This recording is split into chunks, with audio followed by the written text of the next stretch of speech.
Tolar daftada YouTube channel Fayyuu Jaalalaa akkam jirtu nagaa keessanii nagaan sinii faa ta'u nuni nagaa keenyadha galata waaqaa ta'u egaa gara online kanarra yeroo dheeraa bannee jirra sinillee baay'een barbaada turtan karaa garaa siin barbaadanitu waan nu mudate baay'een keessan immoo karaa Facebookis argitanii namoonni danuu ergaanuu ergitaniitu ergaa jajjabinaa nu barreessaa turtanii nusi online kanarraa wanti nu mudate nu balleesse harmeen jira guyyaan isaanii gahee lubbuun isaanii boqatee jira kanuma abbanneesni jennaa wanta kan biraa hin jiru yaa namni kamuu inuma du'a nunis inuma duuna guyyaa keenya eegganna malee eenyullee kan lubbuudhaan lafa kanarratti hafu hin jiru garuu kana keessatti immoo gaddisaallee baay'ee hamaa ta'uyyuu irraa hafee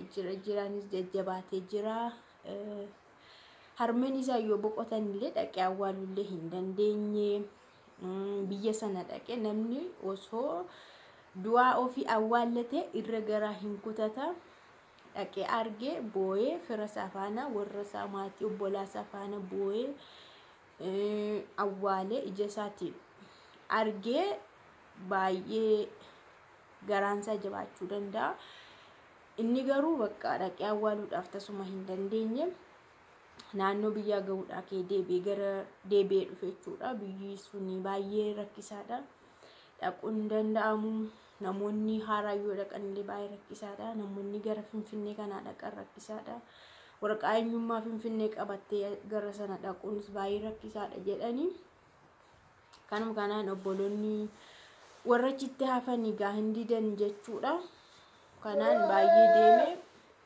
karaa ga'ee deebi'eesiniin jenna isa kanatu baay'ee itti ulfaate jiraattillee yaa kanas ta'e sana garuu jajjabaatee jira irra hafee jira siniin jennaa ergaa keessan namoonni danuun illee nu ergitanii maqaa keessaniin illee sinii deebisuun keenya dirqama jechuudha osoo achiin ga'een jira.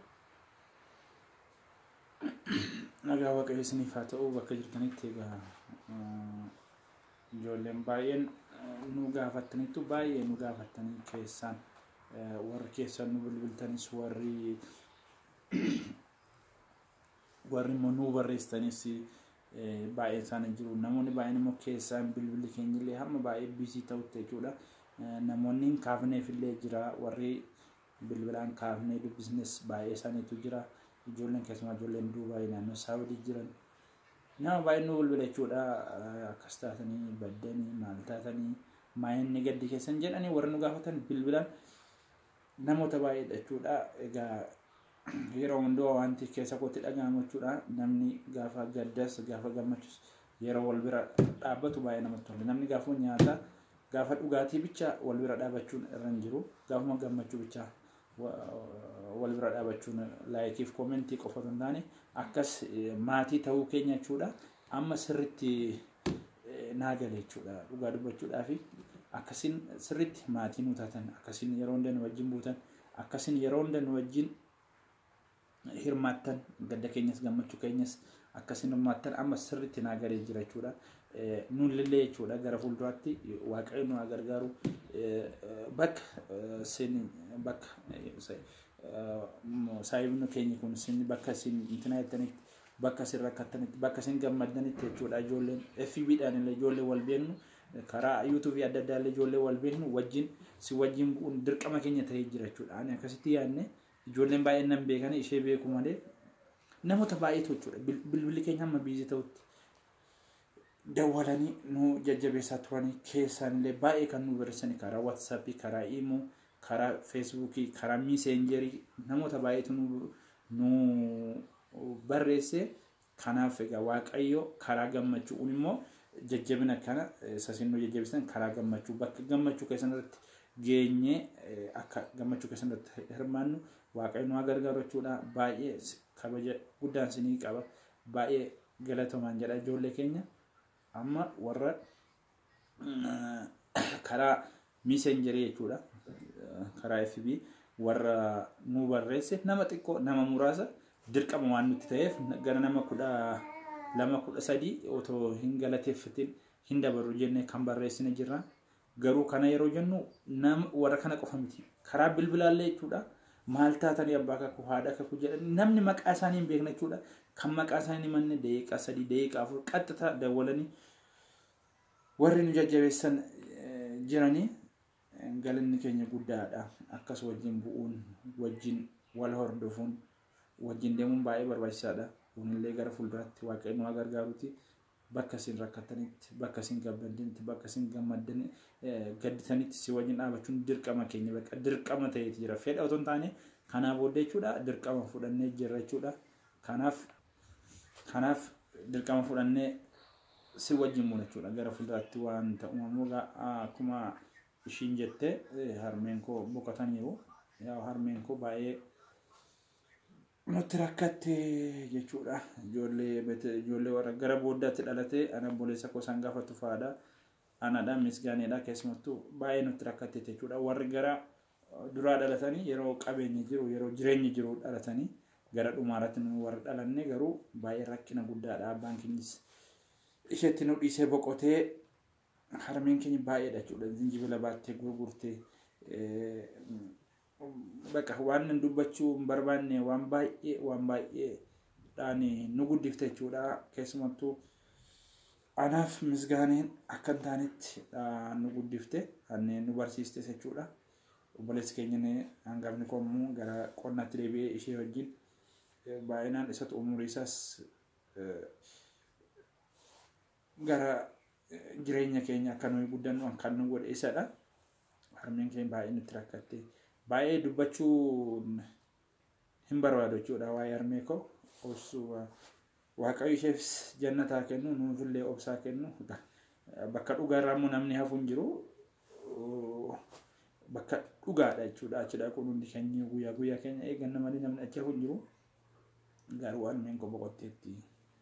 Kanaaf jajjabina waaqayyo nu haa kennu. Isinis waaqayyo bakka jirtan sinaa eebbisu.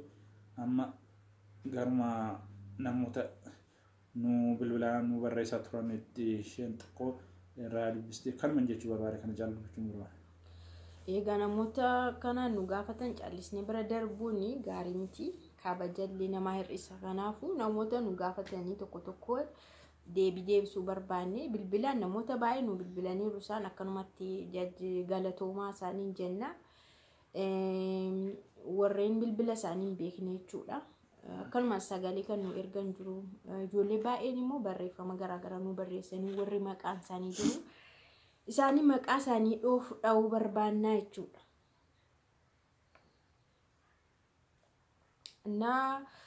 Tokkoffaa yeroon koo bileenii fayyoo indabuu eebbisaa waagii waamii rigataa geetaawwan kabbadee meerii admaasuu dumbushee haadha jaalala masii seenaa warqee abbabee meetii milkoo gammachuu boontuu abdiisaa yaareed yoom fiqiree waldee haannaa dirribii sabboonaa fiqaaduu aleeks taayyee zeenuu faaris meerii ligabaa joobii harmee kiisii jimmaa jiituu gaaddisaa jooraa eeks warra sabuu alam margee ananii tashoomee hirphaa tolasaa isaan kun warra nuun akkanumatti ilaallee keessaa achas baasne jechuudha. Garuu namoonni baay'een jiru.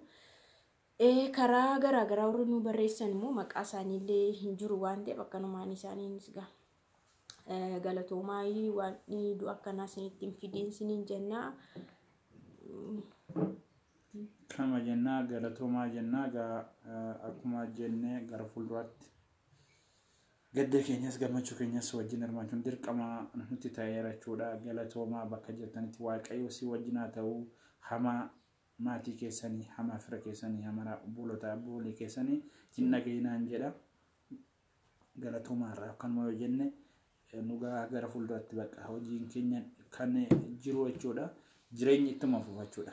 Dhalli namaa ni darba. Jireenyuma ittuma fufa. Isheenis gara hojii yuutuubiitti har'aa booddeen deebiti gaafa wixxaataatti ka'ee jechuudha. Gaafa sanyii orgaa immoo akka naannoo keenyatti gaafa dafinuuti ka'ee nuyi gadduma kanarra jirra. Amma kana caalaa namas hin dadhabsiisnu isheenis gara hojii isheetti hin deebiti anas gara hojii kootti nan deebi'a jechuudha. Anis illee har'aa booddee gara hojii kootti deebi'uuf kun ka'een jira jechuudha. Amma gara hojii deemuuf ganamaanidha amma yuutuubii kana hojjenne anillee gara hojiitti deemuuf yaa hojii malee biyya kana baay'ee rakkisaadha. Hojjenne malee waan ittiin jiraannus rakkisaadha akkuma beektan manni kiraadha waan nyaatamu wanta waci adda addaa jira jechuudha. Sasiin abraara'uun barbaadu kanaa booddee nuyi gara hojii keenyatti deebineerra sinillee warra nu jajjabeessitanillee jabaadha hojjedha bakka jirtanitti nagaan siniif haa ta'u jireenyatti moofachuudha. Anillee eenyullee hundi keenyallee nu madabarraa inni isa itti fufuuf waa hojjenne darbuun immoo dirqama keenya jechuudha. Kanaaf waan fedhii waafillee dhalli namaa numa jiraata ittuma fufa lubbuun ittuma fufte jechuudha. Ittuma fufti namni ittuma fufu waan ta'eef nu illee gara hojiitti deebineerra. Warra jajjabanii nu waachuu waa turtan warra nu wajjin bu'aa turtan galatooma harmee keenya waaqayyo jannata akka nu ga'uuf nu kadhadha. Nagaan turaan jedha. Kanaa booddee ishinis gara hojii yuutuubii isheetti deebitee hojii ishee hin jalqabdi.